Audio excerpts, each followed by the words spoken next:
के हृदय में बसे हुए मेरे गुरुदेव के श्री चरणों में मेरा कोटि कोटि नमन। ये घटना 31 दिसंबर 2023 आज 3 जनवरी 2024 है। उस दिन आदरणीय साध्वी सुशीला दीदी का सत्संग बेमित्रा आश्रम में था और हम लोग रायपुर से बेमित्रा आ रहे थे। मेरे साथ एक बहन थी, मैं गाड़ी चला रही थी अल्टो कार, और मेरे पास में एक बहन बैठी थी और पीछे में हमारे एक भाई बैठा था आश्रम का। मुश्किल से आश्रम से बिलाई आश्रम जो बेमित्रा का आश्रम है उससे 10-15 किलोमीटर पहले मुझे ऐसा एहसास हुआ, दिखा कि एक बाइक इधर से आ रही है मेरे राइट हैंड से। तो वो बाइक, मैं तो लेफ्ट में ही थी, वो बाइक दिखी तो मुझे लगा कि इसके पास में ना जाऊं। जो भी मेरे को विचार आया, मैंने थोड़ा इधर साइड हटी।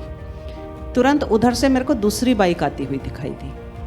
तो अब मैं इसको बचाऊं कि इसको बचाऊं। वो दोनों बाइक के बीच में मेरी गाड़ी की स्पीड थी थोड़ी, और वो दोनों बाइक मुझे ही दिखी और किसी को नहीं दिखी। ऐसा मेरे साथ बैठने वालों का कहना है कि वहाँ कोई साइकिल भी नहीं थी। अब वो दोनों बाइक मेरे पास से ऐसे गुजर गई। उनके गुजरते ही मेरा गाड़ी से कंट्रोल हट गया।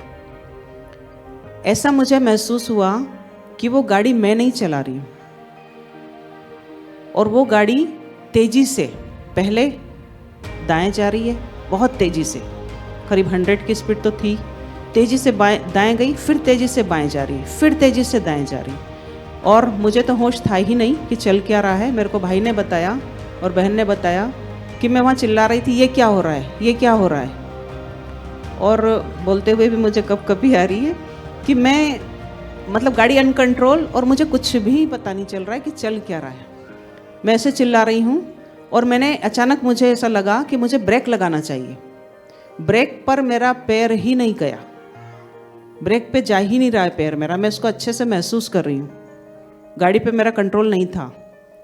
उसके बाद जब गाड़ी इस तरह से लहराने लगी सड़क पे, अच्छा हुआ गुरुदेव की कृपा थी कि वहाँ कोई और गाड़ी नहीं आ रही थी। और उसके बाद उनका कहना है कि मैंने चिल्लाना शुरू करा, बापू बचाओ, बापू बचाओ, मैं ये चिल्ला रही हूँ। और वो जो बहन थी, हम रास्ते में बापू की ही बात करते हुए आ रहे थे, और वो बहन गीता के 7वें अध्याय का पाठ कर रही थी। जब देखा उसने गाड़ी ऐसी लहरा रही है, और उसके बाद जब मैंने चिल्लाना शुरू करा, बापू बचाओ, बापू बचाओ, तो उसने चिल्लाना शुरू करा, हरिओम हरिओम हरिओम। वो ऐसा चिल्लाने लगी, हम दोनों चिल्ला रहे हैं, ऐसा भाई का कहना है।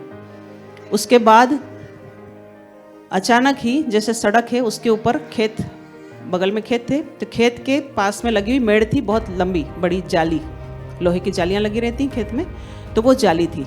जब हम ऐसा चिल्लाने लगे तो एक खेत जिसमें कीचड़ था, आसपास के खेत एकदम सूखे थे, उस कीचड़ वाले खेत में मेरी गाड़ी तेजी से जाली को तोड़ते हुए बोनट के सहित, मुंह ऐसा, कार ऐसी जा रही है, ऐसे गिरी पहले, और गिरने के बाद पलट गई। गाड़ी को आप देख सकते हैं, पूरी पलट गई। पलटने के बाद उसमें धुआं भर गया, और वो भाई सोचा हमारा कि अब तो कार में आग लग गई, अब तो हमें कोई बचा नहीं सकता। ये ड्राइवर सीट की तरफ से, मैं ड्राइविंग कर रही थी, मेरी तरफ से ऐसे पलटी कार, तो मैं गिर गई, मेरे ऊपर वो बहन भी गिर गई, और हम दोनों फंस गए नीचे में, और वो भाई पीछे फंसा। निकलने की कोई जगह नहीं, हमें नहीं पता कि वो कैसे निकला। उसने निकलने के बाद गांव वालों को आवाज़ दी, गांव वालों को उसने बुलाया, फिर सब ने खींच के हमको दोनों को वहाँ से निकाला। उसके बाद गांव वालों ने बताया कि वहाँ पर एक ट्रैक्टर का एक्सीडेंट हुआ था और किसी की मौत हुई थी। वो 12 बजे की घटना थी। और उसके बाद जब हम बाहर निकल के आए, गांव वाले बोले कितने मरे, पूछ रहे थे, क्योंकि गाड़ी की स्थिति आप देख सकते हैं और हमको भी देख सकते हैं। ये हमारे पूज्य गुरुदेव की कृपा है कि हम तीनों पूरे सुरक्षित। नहीं तो आप जानते हैं, साइकिल से भी व्यक्ति गिर जाए तो एकाध कुछ तो हो ही जाएगा, लेकिन ऐसी स्थिति में भी मैं खुद गाड़ी चला रही थी। 3 दिन पहले की घटना है, मैं आपके सामने खड़ी हूँ। हमारा भाई भी एकदम ठीक है, और जो बहन थी वो भी ठीक है। हरिओम।